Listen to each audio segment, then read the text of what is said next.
Sydney Peace Prize, Homeland actor Nazanin Boniadi makes plea to the West. We're sorry, this feature is currently unavailable. We're working to restore it. Please try again later. The Sydney Morning Herald. The Sydney Morning Herald. Sections. Network. Advertisement. National. New South Wales. Iran sanctions. Homeland actor lands in Sydney with a plea to the West. By Harriet Alexander. Save articles for later. Add articles to your saved list and come back to them anytime. Advertisement. When actor and activist Nazanin Boniadi was named the recipient of the 2023 Sydney Peace Prize in June, the selection committee hoped to swing momentum towards the movement she was building to support women's rights and democracy in Iran.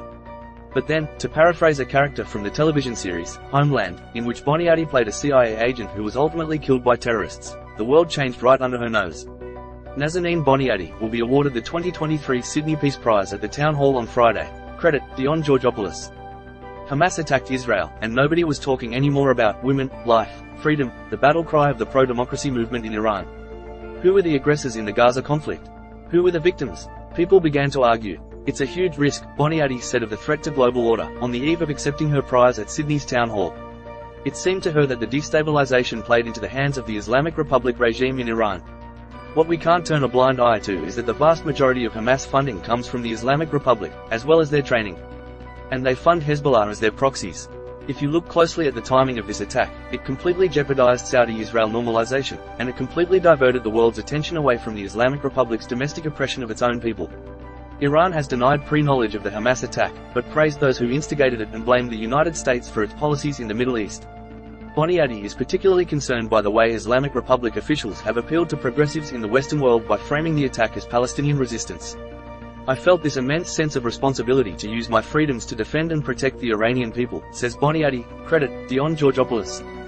We have to be unequivocal when we talk about what that was. That wasn't resistance, Boniadi said.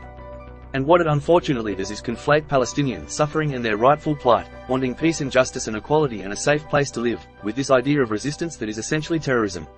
Advertisement. We should be able to hold two truths in our minds at the same time. 1. Hamas is absolutely a terrorist organization and what happened to innocent Israeli people is horrendous. 2. That innocent Palestinian civilians deserve to be treated with dignity and to have peace.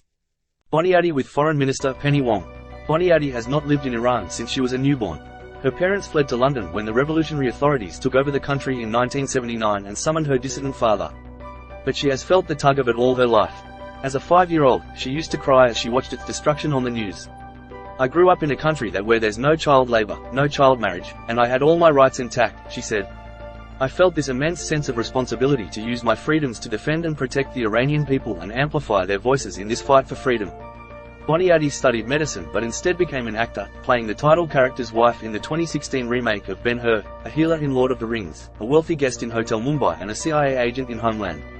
Her public profile gave her a platform to raise awareness about women's rights in Iran, and her activism ramped up last year after the death in custody of Mahsa Amini, who was arrested for not wearing the hijab, sparking global protests. Boniadi is Farah, second from the left, in Homeland.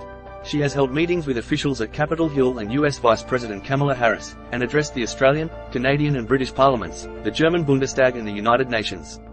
On Wednesday, Boniadi met Foreign Minister Penny Wong, whom she urged to work with other democracies to isolate the Iranian regime.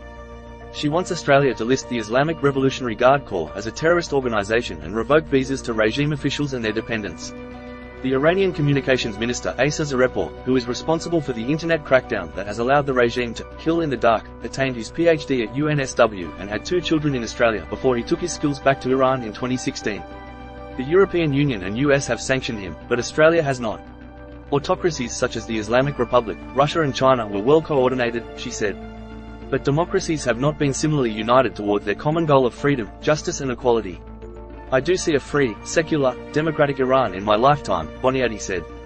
Every time I see a brave protester continue to flout the compulsory hijab, every time they're freed from prison, every time I see someone saved from execution, every time I see the people on the ground who are risking everything to oppose this regime, I think to myself, who am I not to have hope?